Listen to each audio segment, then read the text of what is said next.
በስመ አብ ወወልድ ወመንፈስ ቅዱስ አሃዱ አምላክ። ውድ የልዑል እግዚአብሔር ቤተሰቦች እንኳን ለወርሃ ጽጌ ወይም የእመቤታችን ስደት መታሰቢያ እንኳን በሰላም አደረሳችሁ። እንግዲህ ተመልካቾቻችን ዛሬ ከየኔታ ጋር ልዩ የሆነ መርሃ ግብር ይኖረናል። ወርሃ ጽጌ እንደመሆኑ መጠን መስከረም 26 ወርሃ ጽጌ ይገባል። ስለዚህም በሳምንት እሁድ ማህሌት ይቆማልና ቤተክርስቲያን ደግሞ አገልግሎቷን የምትፈጽመው በግዕዝ ስለሆነ ግዕዙን ከመስማት ባለፈ ድርሻ እንዲኖረን እንድናደምጠው በወረቡና በትርጓሜው ከመምህራችን ጋር ቆይታ እናደርጋለን። ቅድሚያ ማህሌት ጽጌውን ዜማውን እለውና ከዛ በኋላ ወደ የኔታ እንሄዳለን። ወረቡንና ትርጓሜውን ያሰሙናል ማለት ነው። አለፈ ክረምት ቆመ በረከትም ተሰርገወት ምድር በስነ ጽያትም ለመርአዊሃ ተብሎ መርአትም ወልደሁ የወረደ ውስተ ገነት። እንግዲህ ተመልካቾቻችን ይህ ያልኩላችሁ ቁም ዜማውን ነው። ከዚህ በኋላ ደግሞ የኔታ ትርጓሜውን የሚያስተምሩን ይሆናል ማለት ነው።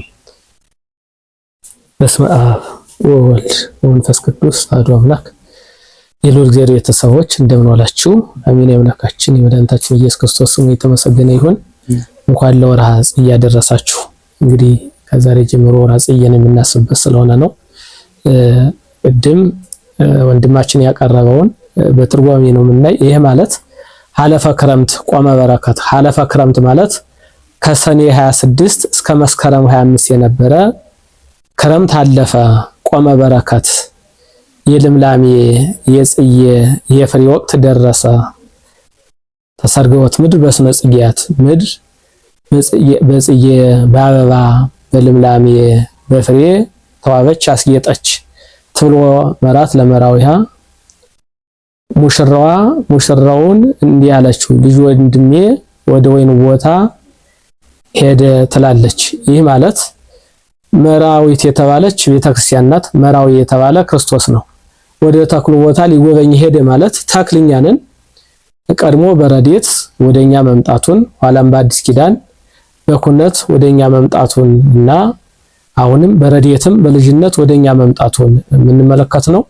ይህ ማለት ከሰኔ 26 እስከ ሰኔ 25 ነክሶ የነበረው የጨለማ የጭጋግ የመብረቅ የዶፍ የዝናብ የነበረው ወቅት ማለፉንና በዚያን ጊዜ ይመሰገን የነበረው የምስጋና አይነት አልፎ ከዚህ በኋላ ከመስከረም 26 ጀምሮ እመቤታችንና ልጇ ማለት ልጇ በፍሬ እሷ በአበባ በሮማን በከርካ ቀናንሞ በሚባሉ በተለያየ አይነት ምስጋና በጣዕመ መላእክት ሰዎች ከመላእክት ጋር ሆነው አንዱን የሚያመሰግኑበት የምስጋና ወራት ደረሰ ማለት ነው።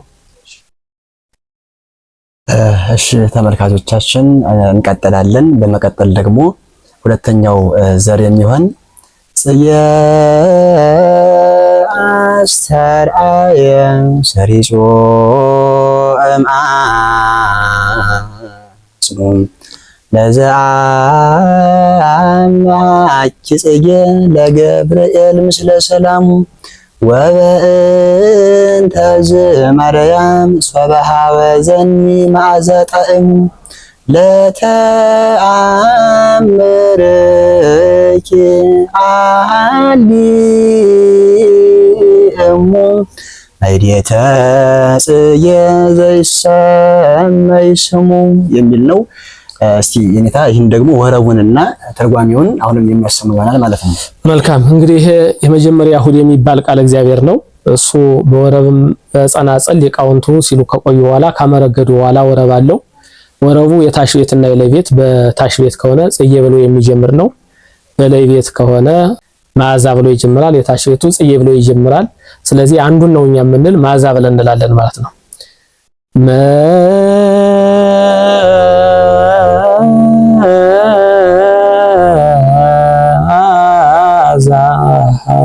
ጣዕሙ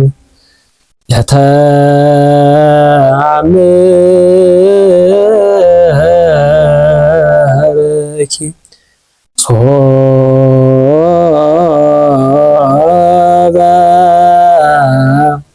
ሶበ ሐወዘ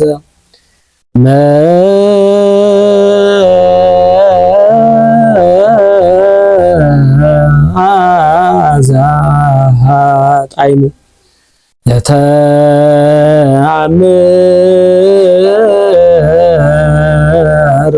ለተአምርኪ ሶበ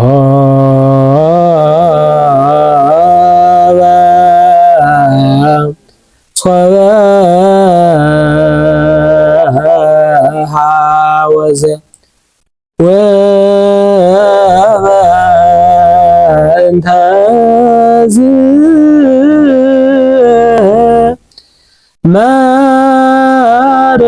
ማርያም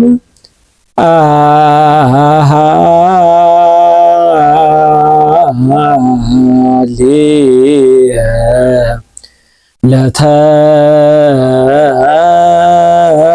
ለተአምር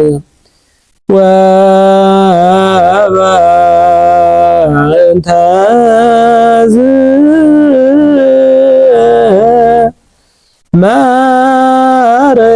ማርያም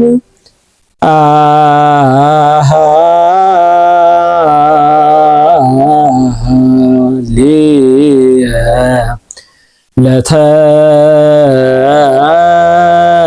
ለተአምር።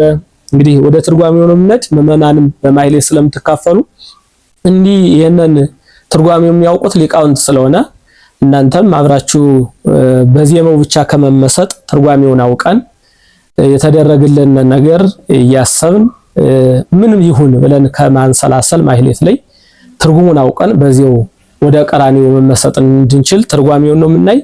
ጽዬ አስተራይ ሰሪጾ ማጽሙ ለዛማኪ ጽዬ ለገብርኤል ምስለ ሰላሙ አበባን ይዞ ያበሰረሽ ገብርኤል ከገብርኤል ሰላምታ ጋራ እጅ ከነሳች ሰው አጽም ውስጥ የጽጌረዳ አበባ በቅሎ ተገኘ። ወእንተዝ ማርያም ሷዋ ዘሚማዛ ጣዕሙ ለተአምርኪ ሀሊሙ ማሕሌተ ጽጌ ዘይሰመይ ስሙ። ስለዚህም የክርስቶስ እናት ድንግል ማርያም ሆይ ወእንተዝ ማርያም ሷዋ ዘሚማዛ ጣዕሙ፣ ስለዚህም የክርስቶስ እናት ድንግል ማርያም የምስጋናው ዜማ ወይም የምስጋናው ጣዕም ደስ ባሰኘኝ ጊዜ ማሕሌተ ጽጌ ማሕሌተ ጽጌ ለሚባል ታምርሽ እመሰግናለሁ። አንድም ማሕሌተ ጽጌ ለሚባል ታምርሽ ምስጋና አቀርባለሁ ነው። ምስጢሩ ምንድነው ስንል በኢያሪኮ ባህር ውስጥ የሚኖር አስቴራስ የሚባል አንድ ዲያቆን ነበረ። እርሱም እመቤታችንን ቅድስት ድንግል ማርያም አብዝቶ የሚወድ ከመውደዱም የተነሳ በሰላመ ገብርኤል ማለትም በመላኩ በቅዱስ ገብርኤል ሰላምታ ሰላም ልሻለሁ የሚለውን ጸሎት ሲጸልይ በደሉን እያሰበ እመቤቴ ቅድስት ድንግል ማርያም ሆይ ሰላም ልሻለሁ እያለ በለሆሳስ የሚጸልይ ሰው ነው ይሄ ዲያቆን። ከዕለታት አንድ ቀን ካለበት ቦታ ተነስቶ ወደ ሌላ ቦታ እንደሄደ በዚያ የሚኖሩ ክፉ ሰዎች ያገኙና ገለው መንገድ ላይ ጣሉት። መንገድ ላይ እንደጣሉት ሌሎች ሰዎች ዙረው ሲመጡ መንገድ ላይ ሲያገኙት አስከሬኑን አዚው መንገድ አካባቢ ቀበሩት። እመቤታችን በዚህ ሀገር ለሚኖር ለአንድ ዲያቆን ተገልጻ ልጅ ወዳጅ እንዳንተ እኔን የሚያመሰግን ደግ ሰው አስቴራስ ነበረ። ወደዚህ አንተ ወዳለበት ሀገር መጥቶ ክፉ ሰው አግኝተው በድንጋይ ወግረው ጠለውት ሌሎች ሰዎች አግኝተው በመንገድ ዳር ቀብረውታልና ጓደኞችን ሰብስበህ ሄደህ ይህንን ደግ ዲያቆን ወዳጅን የክርስቲያኖች መቃብር በሆነ ክርስቲያኖች በሚቀበሩበት ቦታ በክብር ቀበረው ብላ ለዚህ ዲያቆን እመቤታችን በነገረችው መሰረት ሌሎች ወንድሞቹን ሰብስቦ ወደዚህ ቦታ ሄዶ የተቀበረበትን ቦታ አገኘ። የተቀበረበትን ቦታ አግኝቶ ሲቆፍሩ የዚህን ሰው አጽም አገኙ። ከአንደበቱ ውስጥ እመቤታችንን ያመሰግንበት ከነበረው አንደበት ውስጥ እንደ ርሄ መዓዛ ያለው ጽጌረዳ መልኩና ውበቱ የሚያምር ካፉ ውስጥ በቅሎ አገኙ። በዚህም ይሄ ሰው አጽሙ ሳይለወጥ መልካም መዓዛ ያለው ሆኖ በማግኘታቸው ተደንቀው እመቤታችን አመስግነው ክርስቲያኖች በሚቀበርበት ቦታ ቀብረውታል። እንግዲህ ለዛማኪ ጽጌ ለገብርኤል በነሰላሙ ወንተዝ ማርያም ሰዋዘን ማዛጣሙ ለታምርቂያ ጽያስተረ ሰሪጾ ማጽሙ አሁን ለምሳሌ ጽያስተረ ሰሪጾ ማጽሙ ከዚህ ከአጽሙ ውስጥ የጽጌረዳ አበባ በቅሎ ተገኘ ያሰኘውም ይሄ ነው። ምክንያቱም ከአንደበት ውስጥ እመቤታችንን በመላኩ በገብርኤል ሰላምታ ሰላም እልሻለሁ ብሎ ቅዱስ ገብርኤል በሉቃስ ወንጌል የተናገራትን ለእመቤታችን ያቀረበውን ምስጋና በትህትና በተሰበረ ልቦና ያቀርብ ከነበረ ሰው አንደበት ውስጥ ኋላም በሕይወት ነፍሱ ከስጋው ከተለየች በኋላ ከጉረሮ ውስጥ ሽቶ የሚያምር ደምግባቱ የሚያምር ጽጌረዳ በቅሎ ስለተገኘ ሰሪጾ ማጽሙ ያሰኘው ይሄ ነው ማለት ነው። እሺ ዘተሐቅፊ ለሕፃንኪ ጽጌ ጻዕዳ ወቀይ አመቤተ መቅደስ ወይኪ በዕለተ ተአምር ወንስ ንርግብየ ተናዝዝኒ እምላክ ወንኢሰናይትየም ምስለ ገብርኤል ፍሱህ ሚካኤል ከማኪ ርህሩህ። እሺ የኔታ እንግዲህ ሶስተኛው ዘር ዘተሐቅፊዮ ለሕፃንኪ ጽጌ ጻዕዳ ይላልና ይህንንም እስኪ ወረቡንና አሁንም ትርጓሜውን ለኛም ለተመልካቾቻችንም ያስተምሩልን። እሺ ለመጀመሪያ ወረብ ነው አሁን የምንለው የታች ቤትም የላይ ቤትም ዘተሐቅፊዮ ይገናኛል። ስለዚህ እሱ እንላለን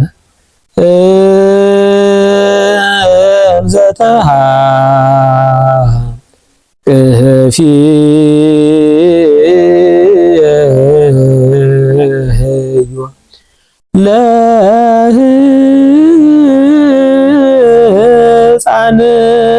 ለሕፃንኪ ጽጌ ጻዕዳ ወቀይ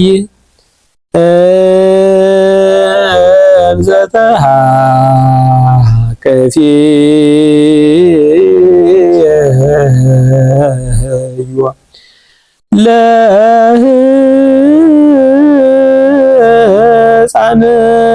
ለሕፃንኪ ጽጌ ጻዕዳ ወቀይ አመቤተ መቅደስ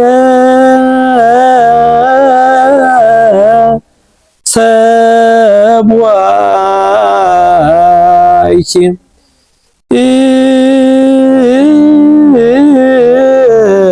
ሰናይትየ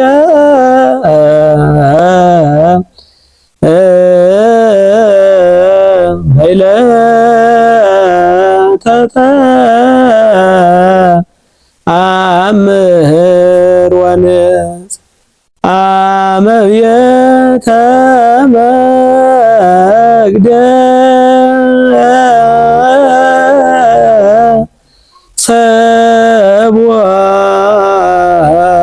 ሰብዋይኪ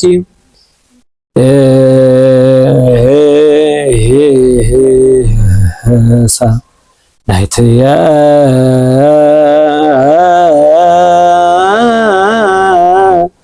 በዕለተ ተአምር ወን እንግዲህ ዜማው ይሄ ነው። በየሳምንቱ ዘተሐቅፊዮ የሚባል ነው። የአንድ ቀኑን ትርጉም ካየን ሁሉ ቀን ያ ስለሆነ ምዕመናን በደንብ መከታተል ትችላላችሁ። ዘሩም ማለት ዘተሐቅፊዮ ለሕፃንኪ ጽጌ ጻዕዳ ወቀይህ አመቤተ መቅደስ ወይኪ በዕለተ ተአምር ወንስ ነኢ ርግብየ ተናዘዝኒ እምላህ። እንግዲህ ቀይና ነጭ መልክ ያለው ልጅሽ አበባ ልጅሽን እዘሽ ወደ ቤተ መቅደስ በገባሽ ጊዜ ርግቤ የኔ አዛኝ ወደ እኔ ነይ አጣ ወንኢ ሰናይትየ ምስለ ገብርኤል ፍሱህ ወሚካኤል ከማኪ ርህሩህ።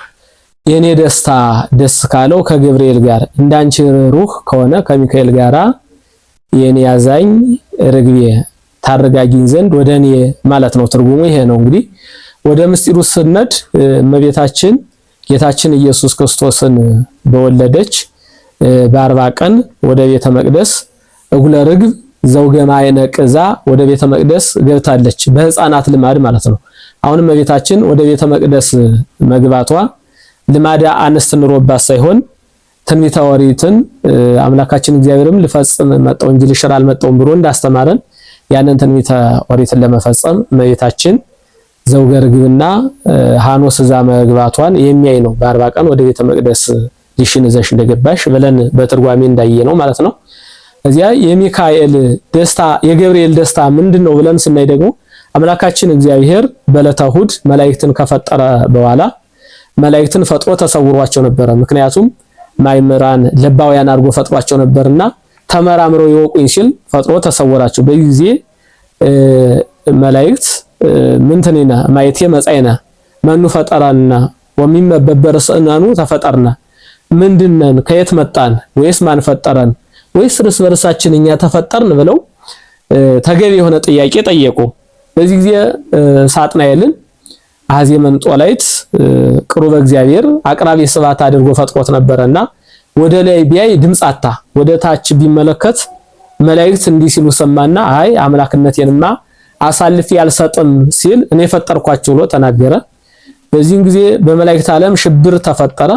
መልአኩ ቅዱስ ገብርኤልም ንቁም በበህላዌነ እስከንረክበው ለአምላክነ አምላካችን እስከሚገለጽልን ድረስ በያለንበት እንጽና ብሎ መላእክትን በማረጋጋቱ አምላካችን እግዚአብሔር ወደፊት ዓለምን ለማዳን ከቅድስት ድንግል ማርያም ሲወለድ ለእናቴ ለቅድስት ድንግል ማርያም የኔን መወለድ ታበስራታለህ ትነግራታለህ ብሎ ተደስቷል። በዚህ ብቻ አይደለም 5500 ዘመን ያ የነገርኩ ተፈጽሟልና እደህ ንገራ ሲባል ከደስታ ላይ ደስታ እጽፍ የሆነ ደስታን እየተደሰተ እዶም እመቤታችንን ቅድስት ድንግል ማርያምን ደስ እያለው ስላመሰግናት እንደ ገብርኤል ደስተኛ እንደሆነ እንደ ገብርኤል ይላል ማለት ነው። ወሚካኤል ከማኪ ርህሩህ ያሰኘው ደግሞ እስራኤል ከግብጽ ሲወጡ ቅዱስ ሚካኤል በአምላኩ በእግዚአብሔር ትእዛዝ ማለት ነው እስራኤልን መና እያወረደ 40 ዓመት ስለመገባቸው እንዳንቺ ርህሩህ ተብሏል ቅዱስ ሚካኤል አይደለም። ይሄ ብቻ አይደለም። በፋርስ ባቢሎን በሰባው ምርኮ ጊዜ እስራኤልን በየ5 ዓመቱ አንድ ጊዜ ይሄ ማለት 70 ዓመት ነው በምርኮ የቆዩት። በየ5 ዓመቱ አንድ ጊዜ ሕዝብን ማራቸው ይቅርበላቸው እያለ ስለ እስራኤልን ለምንወላቸው ስለነበረ እንዳንቺ ርህሩህ ተብሏል። ምክንያቱም ደግ ነው። መላእክት እንዳጠቃላይ የሰው ልጆች ሲጠፉ አይፈልጉም። የሰው ልጆች እንዳይጠፉ ይራዳሉ። በኃጢአት ስንወርቅም ንስሐ እንድንገባ ይለምኑልናልና ሕዝብን ይቅርበላቸው እስከመቼ ነው ይቅርበላቸው እያለ በየ5ቱ 14 ጊዜ ለምንወላቸው ነው። ለዚህ ነው አስተምር ለነሳልና ከሚካኤል በ10ቱ 40ቱ ተንብልናከ በ14ቱ ልመናዎችህ ሚካኤል ሆይ ለምንልን ብላ ቅድስት ቤተክርስቲያን ስሙን የምትጠራ የምታመሰግነው። ይሄ 14ቱ ተንብልና ይሄ 14 ልመናዎቹ የተባለ በየ5 ዓመቱ ለእስራኤል ስለለመነላቸው ነው። ይሄ ብቻ አይደለም። አሁንም የቅዱስ ሚካኤል በዓል በአመት 12 ጊዜ በየወሩ ማለት ነውና የተሳስ ገብርኤልና የአይላፍ መላእክት ከአይላፍ መላእክት ጋር ስለሚከበርና በዚሁም ቀን ለሰው ልጆች በሙሉ እንደሚለምን ሄኖክም በምዕራፍ 6 ቁጥር 5 ላይ ስለነገረን ቅዱስ ሚካኤልን እንዳንቺ ርህሩህ ያሰኘው ይሄ ለእስራኤልም 40 ዓመት መና እያወረደ መመገቡን ከዚያም ደግሞ በሁለተኛው በሰባ ዘመን ምርኮ ጊዜም በየ5 ዓመቱ ሕዝብን ማራቸው ይቅርበላቸው እያለ ርህሩህነቱን ለሰው ልጆች ይለምን ስለነበረ እመቤታችንም ለሰው ልጆች የምትለምናትና ቅዱስ ያሬድ ይሄንን አነጻጽሮ ከመጽሐፍ ቅዱስ ያለውን ነግሮናል ማለት ነው። እንግዲህ መመናን እንዘታ አቀፍዮን ስንዘምር ከዚህ መውጣይም ባለፈ ቅዱስ ገብርኤል ለምን ደስተኛ እንደተባለ ወገብርኤል ፍሱህ አይደለ ሚካኤልን ደግሞ ከማኪ ርህሩህ ለምን እንደተባለ እንዳንቺ ደግ ለምን እንደተባለ እመቤታችን ደግሞ ወደ ቤተ መቅደስ ልጅሽን አበባ ልጅሽን ታቅፈሽ ወደ ቤተ መቅደስ በገባሽ ጊዜ ርግቤ ካዘኔ ታረጋጊን ዘንድ ነይ የምንለው ይሄንን ምክንያት አድርገን መሆኑን መጽሐፍ ቅዱሳዊ መሆኑን ያወቅን እንድንዘምር ነው። የሚገርመው አይታችሁት ከሆነ ልጅሽ ቀይና ነጭ ይለዋል። ቀይና ነጭ ያለው ጻዳ በመለኮቱ ይላል። ወቀይ በትብሲቱ ይለዋል። ጻዳ ነው ንጹህ ባህሪነቱን ሲመለከት ነው። ቀይ ያለ ቀይ ባህሪነቱን ይመለከታል። ደሙን አፍሶም እኛን ስላዳነን ነጭና ቀይ ከተሰኘ ልጅሽ አበባ ከተባለ ልጅሽ ወደ ቤተ መቅደስ ልጅሽን ታቅፈሽ በገባሽ ጊዜ ካዘኔ ታረጋጊ ዘንድ ለምኝ ብለን እመቤታችንን እናመሰግን። እመቤታችን ማመስገን ማለት ግን እግዚአብሔርን ማመስገን መሆኑን ይሄ መጽሐፍ ቅዱሳዊ ትእዛዝ መሆኑን ይሄንን እያወቅን እናመሰግን ነው። እሺ ተመልካቾቻችን አሁንም ከኔታ ጋር የምናደርገው ቆይታ ይቀጥላል። ቀጥሎም እንግዲህ የምናገኘው ዘር ሰው የተሰርናዩ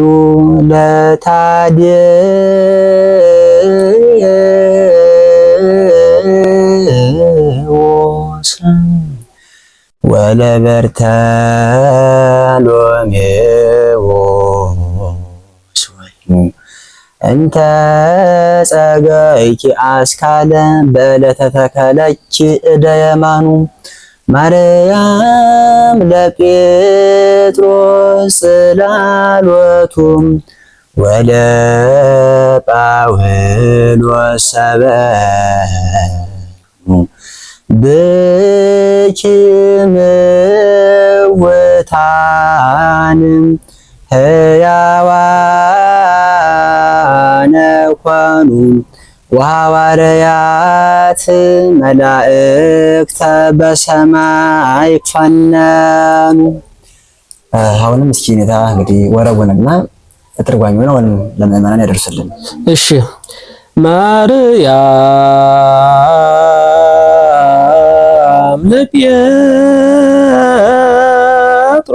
ለጴጥሮስ ጽላሎቱ ጸላሎቱ ወለጳውሎስ ሰበ ማርያም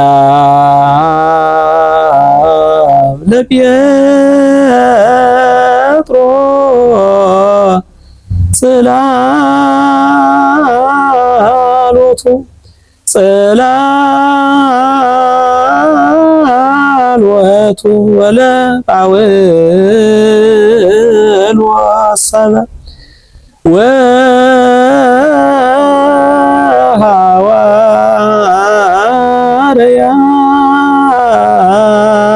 ወሐዋርያት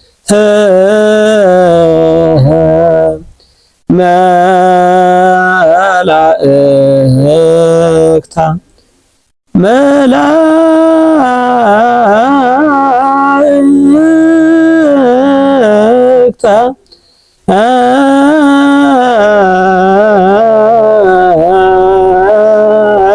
በሰማይ ኮነ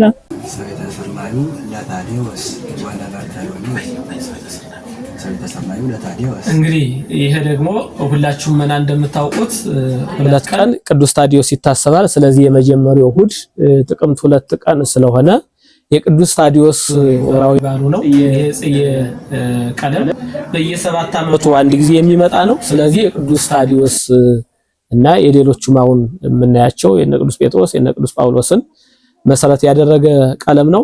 ሳዊተ ትምህርቱ ሳዊተ ስርናዩ ለታዲዮስ የታዲዮስ የስንዴ እሸቱ ማለት ነው ትርጓሚው።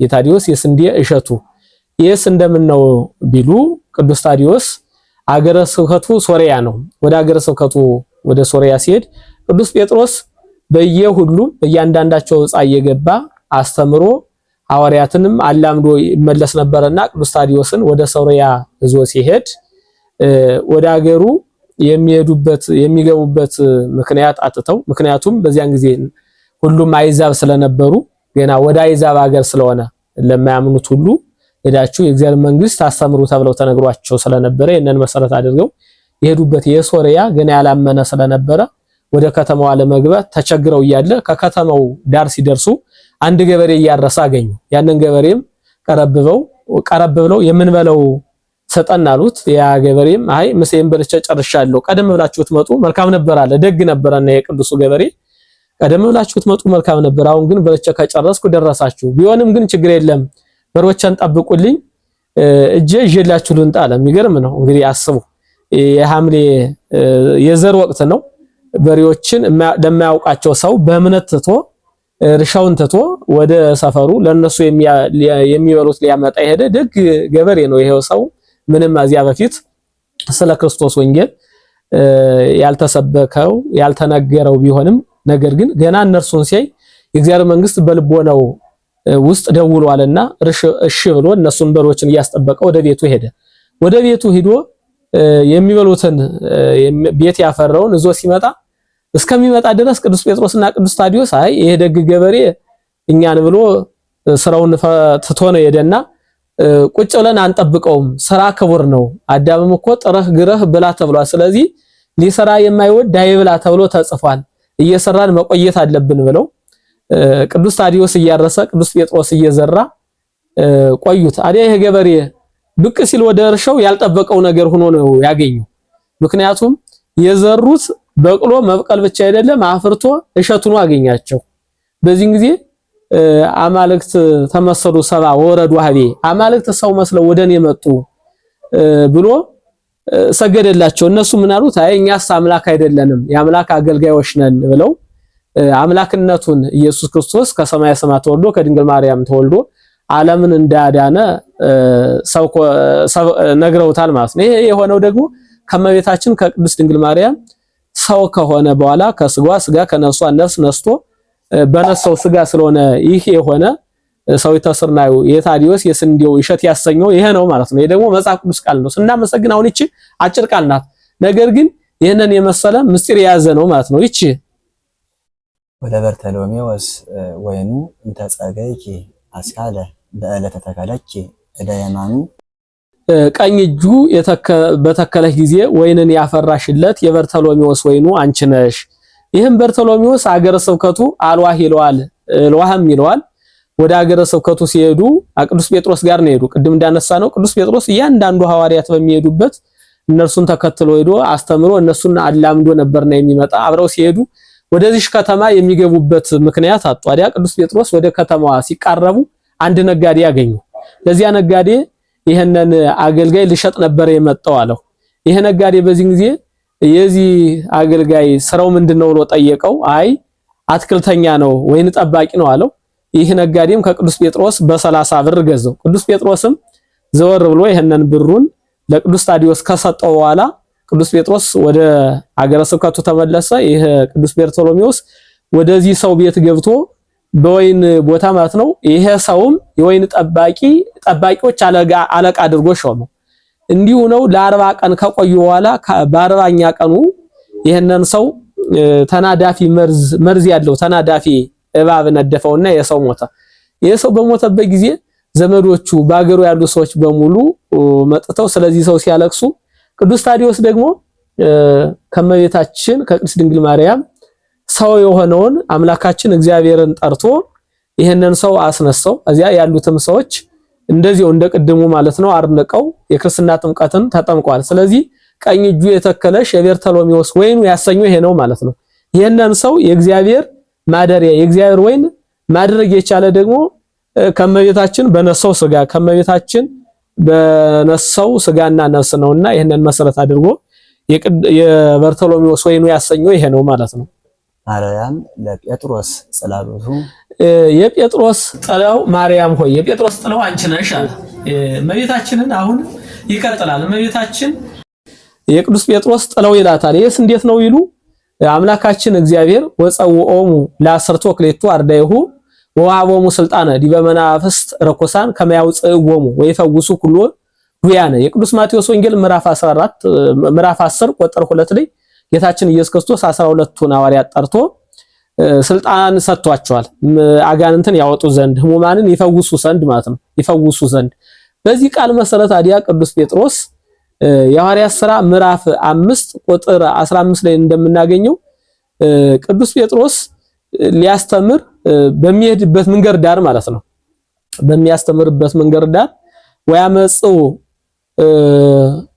ድውያነ በበአራት ድውያንን በያልጋ ያደረጉ ያመጧቸው ነበሩ።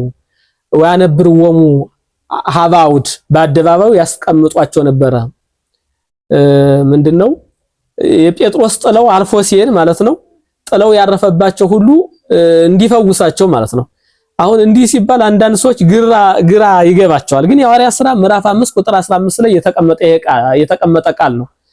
ቅዱሳን የስጋቸው ቅዱስና የነፍሳቸው ቅዱስና ለስጋቸው፣ የስጋቸው ቅዱስና ደግሞ ለልብሳቸው፣ ለመቋሚያቸው፣ ለጭራቸው በቃ ለነዋይ አጠቃላይ ለሚይዙት ነገር ሁሉ አልፈው የሚሄዱበት ለጥላቸው ሁሉ ይተርፋል።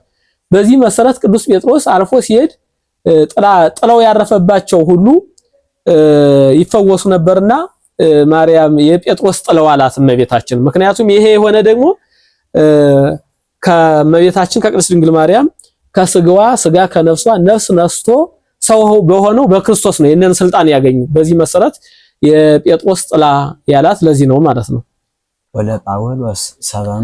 ወለጳውሎስ ሰበኑ ቅድም እንዳልኳችሁ ለሐዋርያት እንግዲህ ስልጣነ ክህነትን ሰጥቷቸዋል። ቅዱስ ጳውሎስም አምላካችን እግዚአብሔር ካረገ በኋላ በ8ኛው ዓመት የተነሳ ሐዋርያ ነው። ታሪኩ እንደምናውቀው ክርስቲያኖችን ለማሳደድ ደብዳቤ ተቀብሎ ከዋሉበት አላውል ይል የነበረ ካደሩበት አላሳድር ይል የነበረ ሰው ነው። ኦሪትን በአግባቡ የተማረ የገማልያል ደቀ መዝሙር ነው። ደብዳቤ ተቀብሎ ክርስቲያኖችን ለማሳደድ ሲሄድ ነው እንግዲህ አምላካችን እግዚአብሔር ተገልጾ በሐዋርያት ሥራ ላይ እንደተመዘገበልን ለምን ታሳድደኛለህ ብሎ የሚያሳድደው የናዝሬቱ ኢየሱስ መሆኑን ክርስቲያኖችን ማሳደድ ደግሞ እርሱን ማሳደድ መሆኑን ከነገረው በኋላ ቅዱስ ጳውሎስም ሐዋርያት ከደረሱበት ማዕርግ የደረሰ ሐዋርያ ነው። ስለዚህ ጳውሎስ ልብሱ ያለው ቅዱስ ጳውሎስን ደግሞ የሐዋርያት ሥራ ምዕራፍ 19 ቁጥር 11 ላይ አሁንም ስናነብ ቅዱስ ጳውሎስ ልብሱን እየቆረጡ የታመሙት ላይ ሲያደርጉባቸው ይፈወሱ ነበር። ወሀብየ ኃይለ ይገብር እግዚአብሔር በዳሁ ለጳውሎስ በጳውሎስ እጅ ላይ እግዚአብሔር ታላላቅ ድንቅ የሆኑ ታምራት ያደርጉ ነበረ። ወይወስዱም ጽንፈ ልብሱ ወሰበኑ ወመቲሮሙ ከልብሱ ቆርጠው ወስደው በድውያን ላይ ያስቀምጡባቸው ነበር። ከታመሙት ላይ ሲያስቀምጡባቸው ይፈወሳሉ። ከሞቱት ላይ ሲያስቀምጡባቸው ይነሳሉ። ከለምጻም ላይ ሲያስቀምጡት ለምጻሞቹን ያነጻቸዋል። ከውራን ላይ ሲያስቀምጡት ልብሱን ማለት ነው ውራን አይናቸው ይበራልና ይሄንን ሁሉ ያገኙት ደግሞ ከአምላካችን ከእግዚአብሔር ነው። አምላክ ይሄ ደግሞ የሆነ አምላካችን ከቅድስት ድንግል ማርያም ቅድም እንዳልነው ከስጋዋ ስጋ ከነፍሷ ነፍስ ነስቶ በዚያ በሰው ሆኖ በተገለጠበት ጊዜ የሰጣቸው ቃል ነው። በዚህ መሰረት በቅዱስ ጳውሎስ በሱ ልብስ ድውያን ይፈወሱ ስለነበረ የማርያም የጳውሎስ ልብሱ ያሰኘው ይሄ ነው ማለት ነው። ይሄም መጽሐፍ ቅዱስ ቃል ነው ማለት ነው። አንዳንድ ሰዎች ግር ይላቸዋል፣ ግን እኮ መጽሐፍ ቅዱስ ያለ ነው። አሁን የምንነጋገር ቅድም ያልነው የቅዱስ ጳውሎስ ጥላ ሕሙማንን መፈወሱ በሐዋርያት ሥራ ምዕራፍ 5 ቁጥር 15 ላይ የተቀመጠ ነው። ለምሳሌ እመቤታችን በላዔ ሰብእ 70 ነፍሶችን ከበላ 78 ነፍሳትን ከበላ በኋላ እመቤታችን ጥላዋን ጥላ የበላዔ ሰብእ ስምዖን ነፍስ ዳነች ሲባል ግር የሚላቸው ሰዎች አይደለም። እንኳን የአምላክ ማደሪያ የሆነችው የቅድስት ድንግል ማርያም ጥላ ይቅርና የሐዋርያት ጥላ እንዲህ ሕሙማንን ሲፈውስ ሙታንን ሲያስነሳ እናያለን ማለት ነው። የቅዱስ ጳውሎስም ቅድም እንዳልኩት የነፍሳቸው ቅድስና ከስጋቸው አልፎ ለልብሳቸው፣ ለመቋሚያቸው፣ ለጥላቸው ስለሚሆን ይሄ የተደረገ ደግሞ በእመቤታችን ነውና የቅዱስ ጳውሎስ ልብሱ ያሰኘው ይሄ ነው ማለት ነው። ብኪ ሙታን ሕያዋን ሆኑ በአንቺ ያመኑ ቢሞቱም ሕያዋን ሆኑ አለ። በአንቺ ያመኑ ቢሞቱም ሕያዋን ሆኑ። ይሄውን በሮም የተፈጸመ ታሪክ አለ። ለምሳሌ ቅዱስ ጴጥሮስ ወደ ሮም አደባባይ ገብቶ የሚራሩ ብፁዓን ናቸው ለነሱም ይራሩላቸዋልና እያለ ሲያስተምር የሚገርመው ሰዎቹ ያልሰሙትን ድምጽ ከድንጋይ ተሰርቶ የነበሩ የቆሙ ምሰሶች ሰምተው አሜን ብለዋል። ይህንን ተአምራት ያዩ ምዕመናን ብዙዎቹ ወደ ክርስቶስ መጥተዋል። የክርስቶስን የመንግስት ወንጌል እየሰሙ ወደ መዳን መንገድ መጥተዋል። እያመኑ እየተጠመቁ ወደዚች አሃቲ ወደነችው ወደ ቤተክርስቲያን ክርስቶስ ወደ መሰረታት ህብረት መጥተዋል ማለት ነው። በዚህ ያመኑ ሁለት ምዕመናን ነበሩ።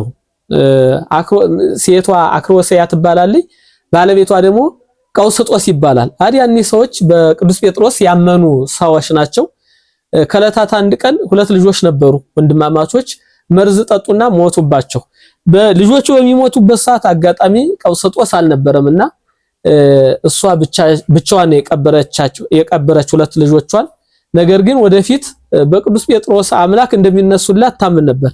ባለቤቷ ሲመጣ እንዴት እንደምትነግረው እየተጨነቀች ምሳሌ እየመሰለች የሞተ ሁሉ ግን በእግዚአብሔር ካመነ ሊነሳ እንደሚችል ፍጹም እምነት ካለን ሁለታችንም የሚል ካሳመነችው በኋላ ለባለቤቷ ነገረችው፣ ለቀውስጦስ ማለት ነው። ቀውስጦስም እጅግ አዘነ። ምን አለችው? ነገር ግን እኮ የቅዱስ ጴጥሮስን አምላክ ብንለምነው እኮ ስልጣን ተሰጥቷቸዋል።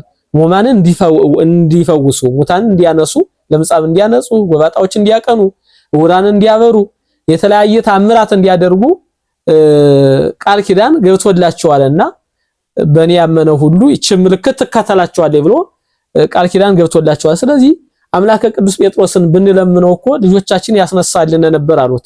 ባለቤቷም ሰምቶ ያለምንም ሳያመነቱ ሁለቱም ወደ እግዚአብሔር ጠየቁ። አምላካችን እግዚአብሔር ምን አላቸው?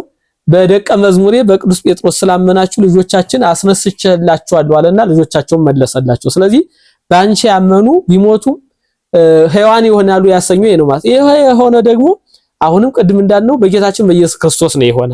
ስለዚህ በአንቺ ያመኑ ቢሞቱም ሕያዋን ይሆናሉ ያሰኘው ይሄ ነው ማለት ነው። እንግዲህ አንዲት መልክ ነው እስካሁን እያልን ያለው፣ አሁንም አልጨረስንም። ማይሌት ስንቆም አሁን ቀላል ትመስላል። ይሄንን ሁሉ ምስጢር የተሸከመች ነው ባጭር እያየ ነው ማለት ነው። ወሐዋርያት መላእክተ በሰማይ ፈናን።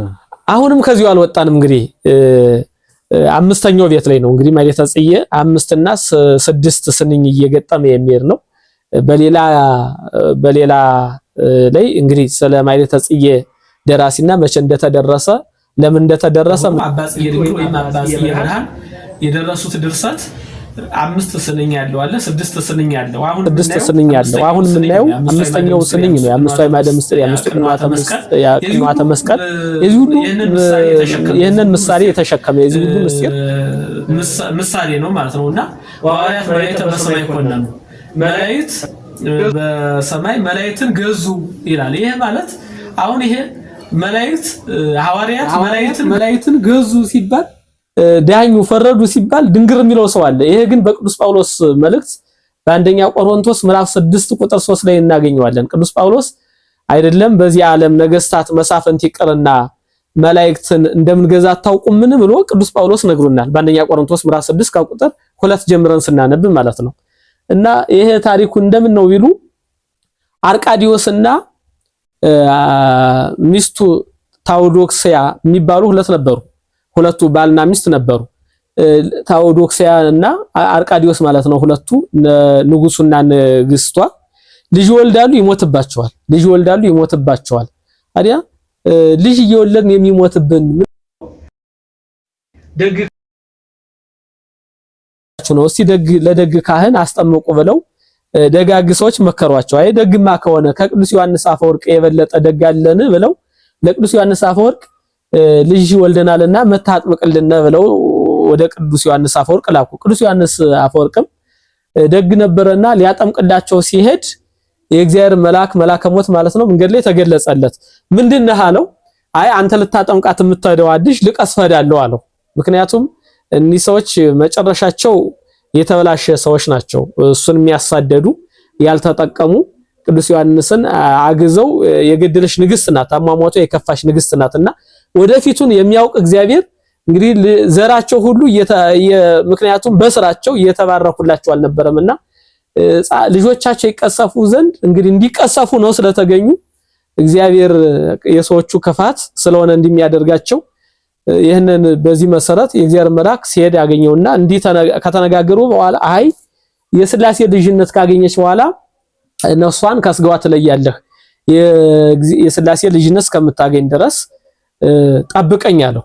እዚያ ቅዱስ ዮሐንስ አፈወርቅ እንዳዘዙ ያ መልአክም ቆመ። ምክንያቱም ይሄ አምላካችን እግዚአብሔር የሰጣቸው ለካህናት የሰጠው ስልጣን ወደ ላይ የማያስወጣ ወደ ታች የማያስወርድ ነው። በዘመናችን አሁን ብዙ ጊዜ ቦታ አይሰጠውም፣ እንደቀላል አናየውም።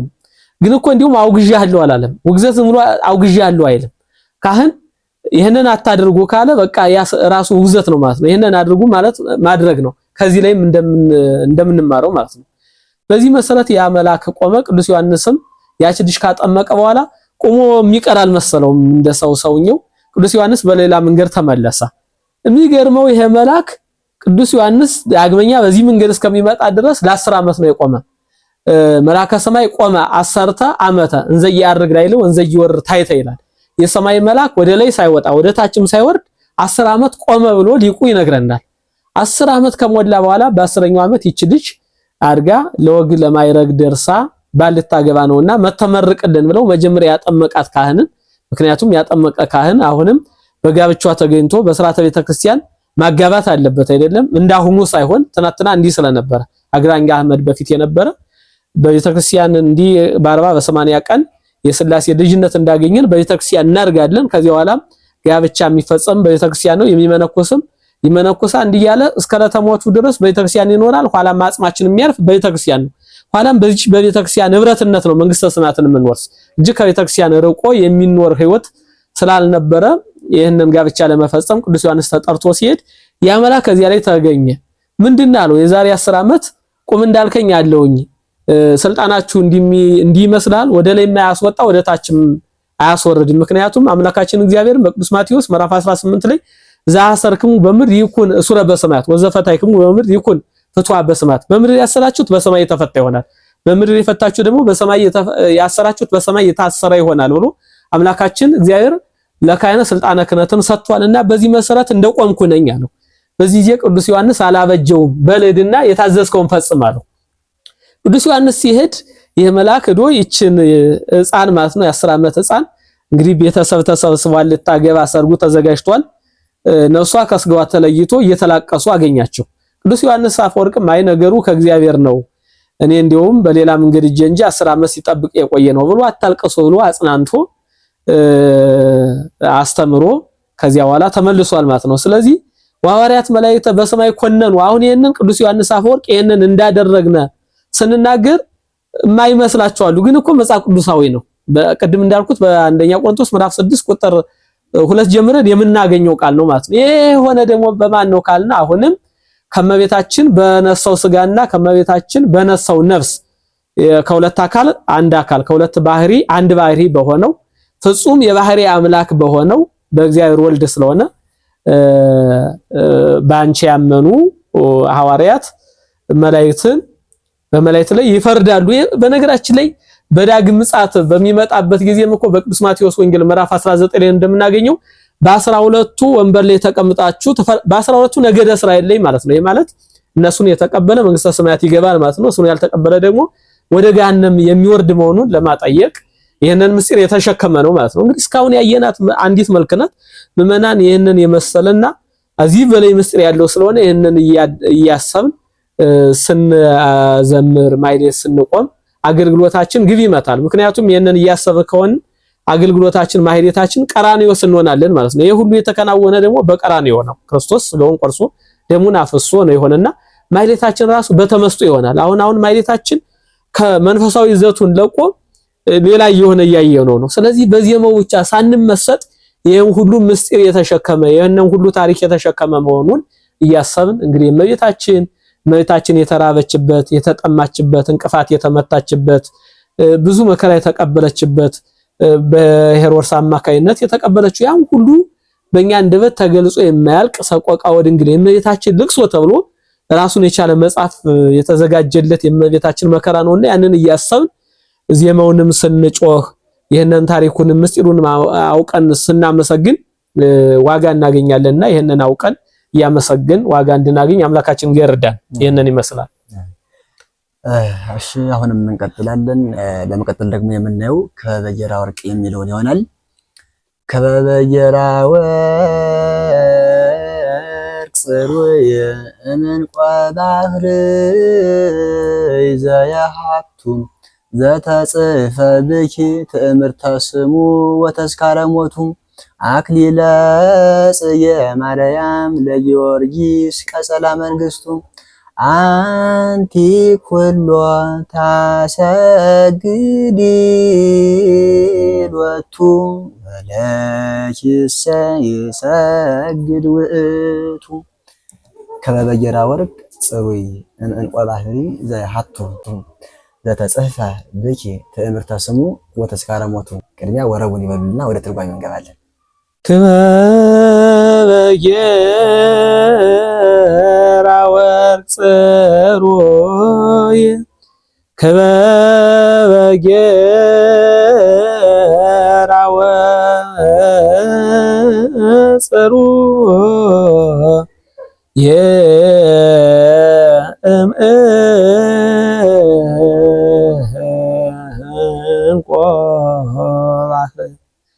ክበበ ጌራ ወርቅ ጽሩይ ክበበ ጌራ ወርቅ ጽሩይ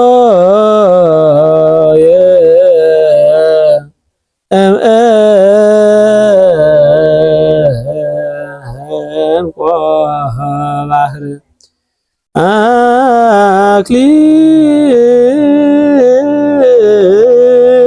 አክሊለ ጽየ ማርያም ቀጸላ መንግስቱ።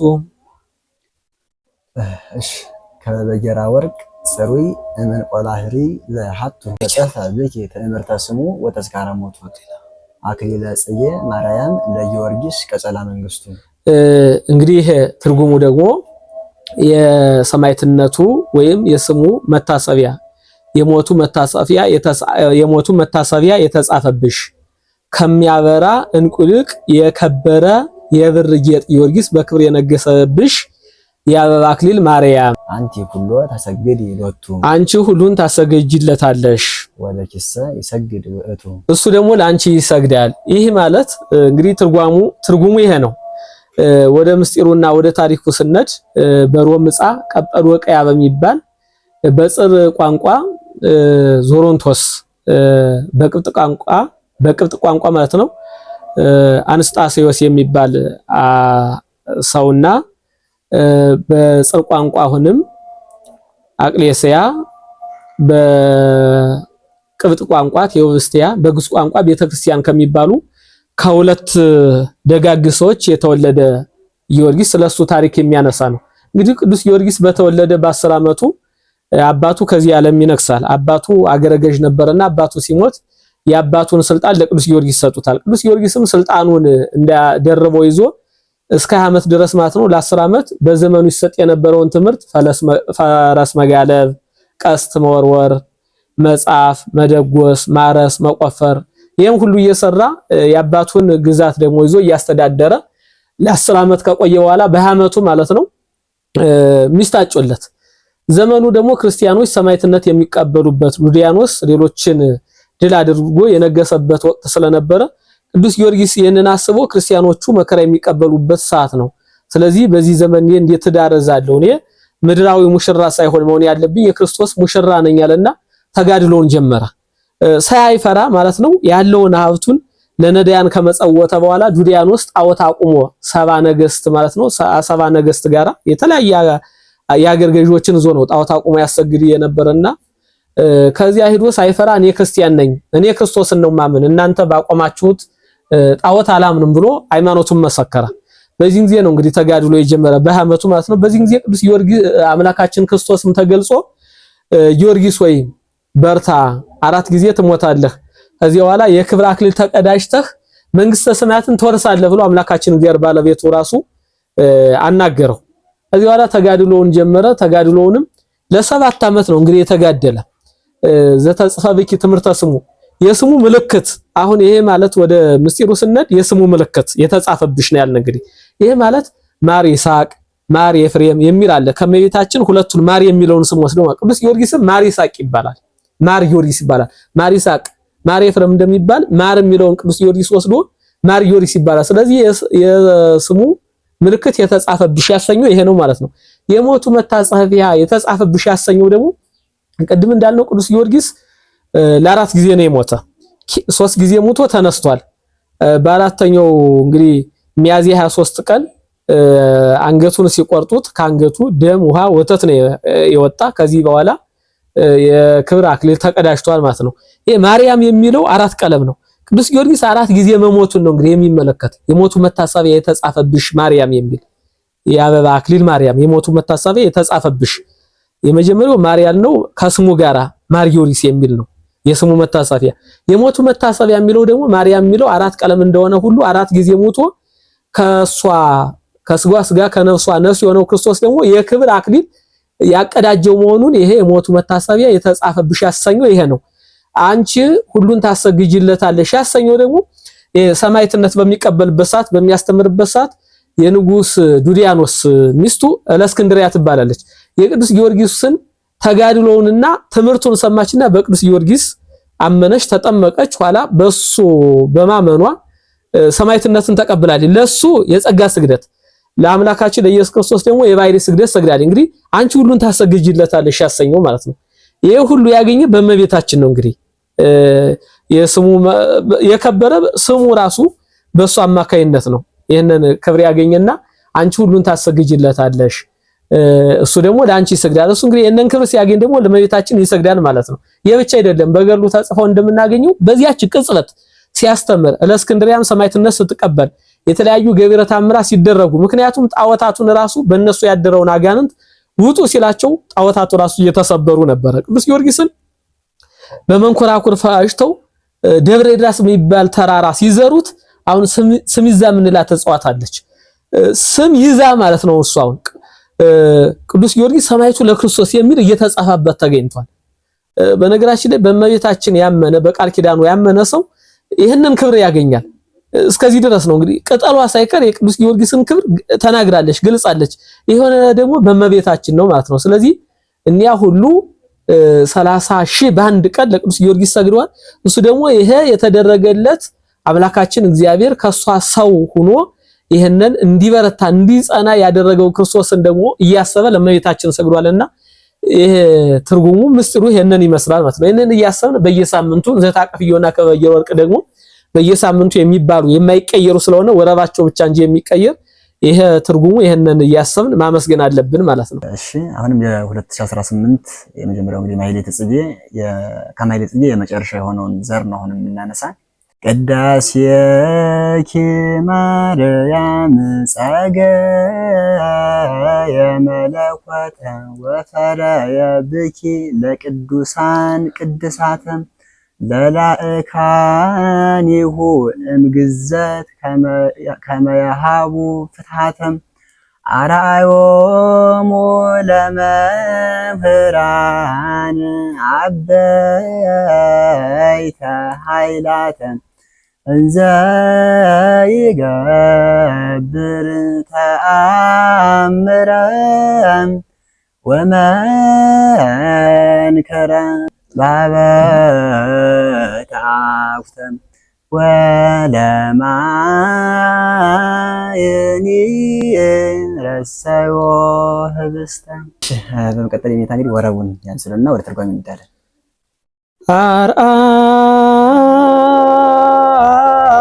አርአዮሙ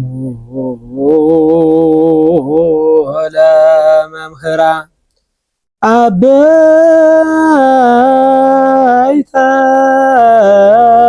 ኃይላተ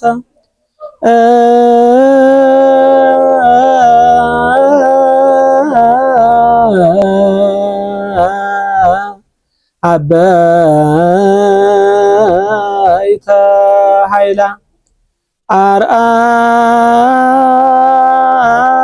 አርአዮሙ ለመምህራን አበይተ ኃይላተ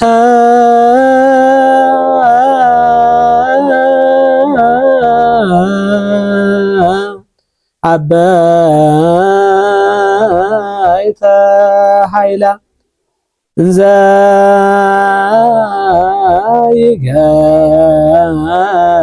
ይገብር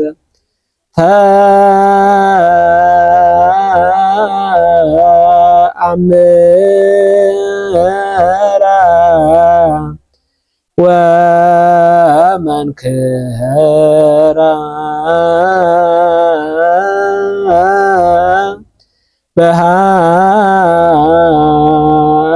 በሃዘታ እንዘ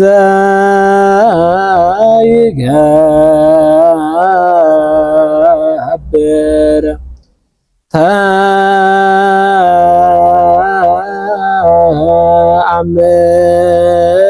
ተአምራ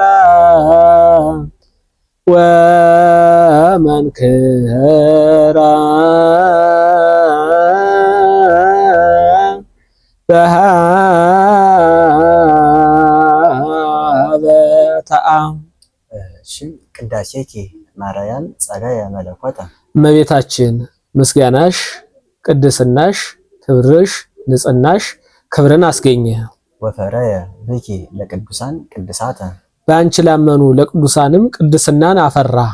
ለላእካኒሁ እምግዘት ከመ ይሃቡ ፍትሐተ ለአገልጋዮቹ መፍታትን ስርየተ ኃጢአትን ይሰጣቸው ዘንድ አርአዮሙ ለመምክራን አበይተ ኃይላተ ለመምህራኑ ድንቅ ድንቅ ታምራትን አሳያቸው ማለት ለሐዋርያት 5 እንጀራ 2 ዓሣ አበርክቶ ብዙ ሕዝብ መመገብን መፈወስን ነፋሳትን መገሰጽን ባህርን መገሰጽን አሳያቸው።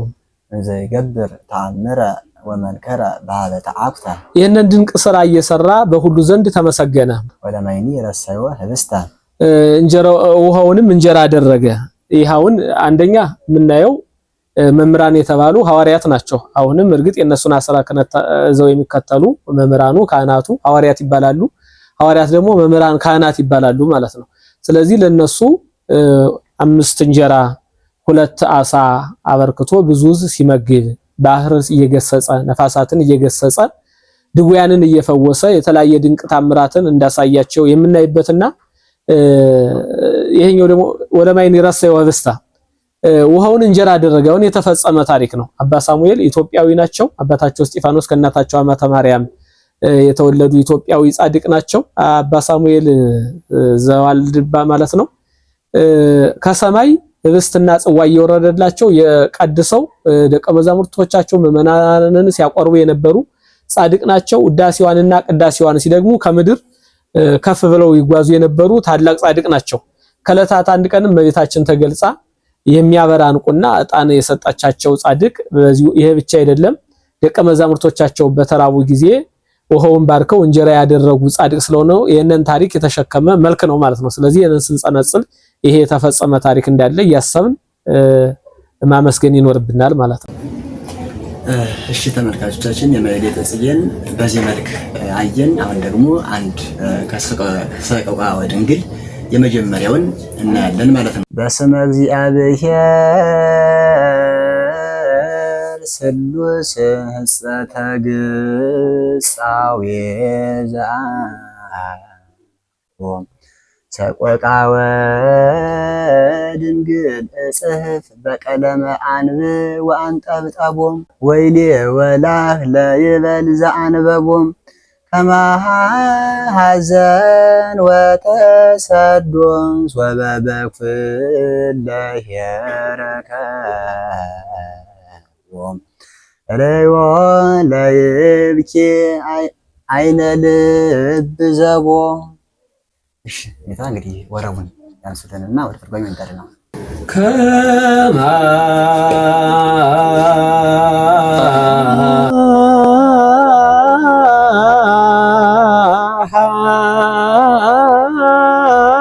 ሐዘን ከማሐዘን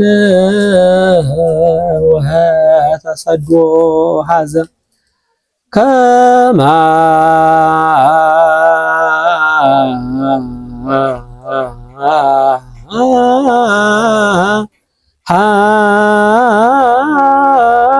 ሐዘን ከማሐዘን ወተሰዶ ሐዘን ርእዮ ለይብኪ አይነ ልብ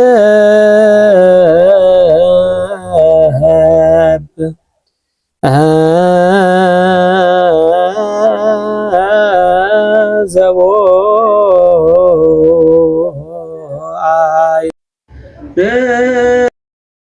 ለይብኪ አይነ ልብ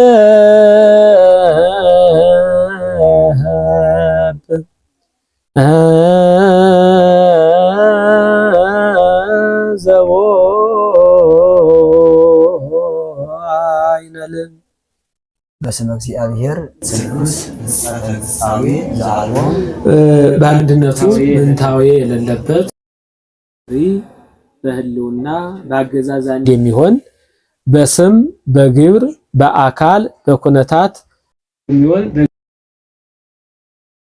ወድንግል እጽፍ በቀለመ አንብ ወአንጠብጥቦ በቀለመ ንዋነት የእመቤታችንን ልቅሶ መከራ ሐዘን ጥም የደረሰባትን መከራ ሁሉ እጽፋለሁ። ወይሌ ወላህ ለይበል ዘአንበቦ ይህንን ያነበበው ሁሉ ወዮ ምን ያለ ሐዘን ነው፣ ምን ያለ መከራ ነው፣ ምን አይነት ልቅሶ ነው ይበል። ከማሃ ሐዘን ወተሰዶ ሰበበ ኩለሄ ረከቦ ባለ ዘመኑ ሁሉ ይህንን እንደሱ ያለው መከራ አስቦ ረእወ ለይብኪ አይነ ልብ ዘቦ የልቡን አይን ያለው ይሄንን አይቶ የሚያለቅስ ማን ነው ማለት ነው። እንግዲህ ባጭሩ ይሄ የሚነግረን እመቤታችን እንግዲህ በግብጽ በረሃ ከቤቷ ከኢየሩሳሌም ወይም ከገሊላ ተነስታ ወደ ግብጽ በረሃ በደች ጊዜ የደረሰባትን መከራ ሁሉ ሊቁ እያደነቀ ነው። በእንባ ነጠብጣብነት በእንባ ቀለም የእመቤታችንን እንባ እንደጻፈ ነው የሚነግረን። ይሄ ለምሳሌ በሀገራችን እቴጌ ጣይቱ ለምሳሌ በእንባቸው ነገረ ማርያምን እንደጻፉ ይነገራል። ምክንያቱም የእመቤታችን መከራ ሐዘን እንዲህ ዝም ብሎ በአንደበት ብቻ የሚነገር አይደለም። መናን ማይሌቷን ስንቆም እንግዲህ ወረቡ ይመጣል። ከስጋዊ ስሜት ወጥተን በዚህ ተቀበለችውን መከራ ሀገራችን ድረስ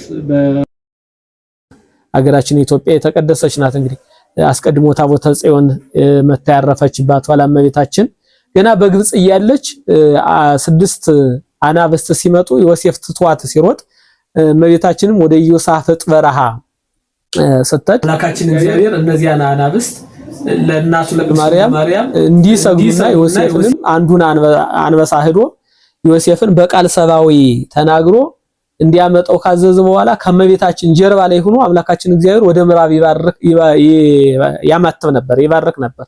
በዚህ ጊዜ መቤታችን ልጅ ምንድነው የምታማትበው? ወዴት ነው የምታማትብ ስትለው አይ አስራት በኩራት አድርጌ የምሰጥሽ አንዲት ሀገር አለች የሐዋርያት ደም ያላፈሰሰች። እርግጥ በሐዋርያት ዘመን የሐዋርያትን ደም ያላፈሰሰች ሀገር አሁን እንዳለመታደል ሆኖ የክርስቲያኖች ደም የሚፈስባት እርስ በርሳችንም በተለያየ ነገር የምንጠፋባት ሀገር ሆናለች እንጂ አምላካችን እግዚአብሔር እንዲህ ብሎ የገለጻት ሀገራችን እንዲህ ብሎ የገለጻት ሀገር ናት። ስለዚህ ወደሷ ነው ማማተብ ወደሷ ነው መባረክ ብሎ አምላካችን እግዚአብሔር ነገራት። እመቤታችንም አይ እንዲያ ከሆነ የምትሰጠኝን ሀገር እጄ ማየት አለብኝ ያለችው ከግብጽ በረሃ ወደ ደብረ ናግራን፣ ከደብረ ናግራን ወደ ደብረ ሲያት፣ ከደብረ ሲያት ወደ አክሱም መጥተው እንዲሁም እመቤታችን አክሱም በደረሰችበት ጊዜ ንጉሱ ባዚን ካህኑ አኪን ማለት ነው ድንግል ተጸንስ ወተወልድ ወልደ ድንግል በድንግልና ጸንሳ በድንግልና ተወልዳለች። ራሷ በድንግልና ጸንሳ በድንግልና ወልዳ ይሄንን ትንቢት ቃል እየተነበበች ሀገራችን ኢትዮጵያ ላይ ነው የሰማችው። ከዚያ ካረፈች በኋላ እነሱ አላዩአትም ነበር። ኋላ ተገለጸችላቸው። እንደገና አናብስትን ሲያዩ ሲፈሩ አጽናንታ እርሷ ወደዚህ የመጣች አምላክነት መሆኗን ከነገራቻቸው በኋላ አናብስቱ ይከሉልን ብለው እንዲሁም ንጉሱና ካህናቱ ከመፍራታቸው የነሱ እመቤታችን ጠየቁ። እነሱ እያያቸው አናብስቱንም በደመና ጭኖ እመቤታችንም በደመና ጭኖ ወደ ዋልድባ ወደ ደብረ ዳሞ ከደብረ ዳሞ ደግሞ ወደ ዋልድባ ከዋልድባ ወደ ጣና ቂርቆስ ከጣና ቂርቆስ ወደ ጉም ኢየሱስ ወደዚህ ወደ ደቡብ አጠቃላይ ኢትዮጵያን ባርካ 3 ወር ከ10 ቀን ከቆየሽ በኋላ ነው ጥር 18 እመቤታችን መልአኩ ገብርኤል መጥቶ ኡራኤል ማለት ነው መጥቶ ጭኖ በደመና ጭኗት ይሄድና ይሄንን እያሰቡ ማህሌት መቆም እንዳለብን ይሄንን እያሰብን የደረሰባት መከራ ሁሉ ምንም ፍዳ ሳይኖርባት ነገር ግን ከገነት ተሰዳ የነበረችውን ሔዋን ያቺ በስራዋ በጥፋቷ ነው የተሰደደች። እመቤታችን ደግሞ ጥፋት ሳይኖርባት ለሔዋን ካሳ ተሆን ዘንድ አምላካችን እግዚአብሔርም ለሰው ልጅ ሁሉ ካሳ ቤዛ ይሆን ዘንድ የተሰደደውን መከራ እያሰብን ቢቻል እንግዲህ በተመስጦ ቀራንዮስን እያሰብን ማህሌቱን ቆመን እመቤታችን ክብረ በረከት እንድንሳተፍ አምላካችን እግዚአብሔር ይርዳን። የዛሬው በዚህ ቆየን። ተመልካቾቻችን ሚዲያችንን የምትከታተሉ ከዚህ በኋላ በየሳምንቱ ወረቡንም በየሳምንቱ እሑድ ይሄ የአንደኛው እሑድ ነው። ለምሳሌ ዘንድሮ በነገራችን ላይ ቀለሙ በየ7 ዓመት ነው የሚባለው ብያቸዋለሁ። ዘንድሮ የሁለተኛ ዓመት የመጀመሪያው እሁድ ነው አሁን ያልንላችሁ። እሁድ ከሆነ 26 አንደኛ ዓመት ይባላል። ስለዚህ ዘንድሮ እሁድ 25 ሰኞ 26 ስለሆነ ሁለተኛ ዓመት ነው። እሁድ 1 ሰኞ 2 ስለሆነ ስለዚህ የሁለተኛ ዓመት የመጀመሪያው እሁድ ማኅሌተ ጽጌ ነው ያልንላችሁ። ከዚህ በሚቀጥለው ጊዜ ሁሉ በየሳምንቱ የሁለተኛ ዓመት የሁለተኛ እሁድ የሶስተኛ እሁድ የአራተኛ እሁድ የአምስተኛ እሁድ እንዲያልን ቃል እግዚአብሔሩን ባጭር እያየን እናንተም ትርጓሜውን ከዜማው ጋር እያዋሃዳችሁ እንገለገላለን ማለት ነው። ቀጥታ ይጫንላችኋል። ማህሌት መሄድ ያልቻላችሁ ደግሞ ሚዲያችን ላይቭ ላይም ማህሌት ስለሚያስተላልፍ እኛ ባለንበት ማህሌትም እየተሳተፋችሁ ያልቻላችሁ በአንድም በሌላ ምክንያት እርግጥ እመቤታችን መከራ የምናስብበት ወቅት ነው። የሚቻለው እንግዲህ ወደ ቤተክርስቲያን ደን የእመቤታችን መከራ እያሰብን መከራዋ ስንሳተፍ ከክብሯም እንሳተፋለን። አማላጅነቷን ጣዕሟን በልቦናችን ታሳድርብናለችና አማላጅነቷ በእኛ ላይ ይሆናልና ይሄንን እያሰብን ከወዲሁ ዝግጅት እንድናደርግ ለማለት ፈልጌ ነው። ይቆየን። እንግዲህ ለዛሬ የነበረን መርሃ ግብር ይህንን ይመስላል። ለየኔታ ቃለ ሕይወትን ያሰማልን፣ በእድሜው ጸጋ ይጠብቅልን። እንግዲህ የኔታም ተናግረዋል።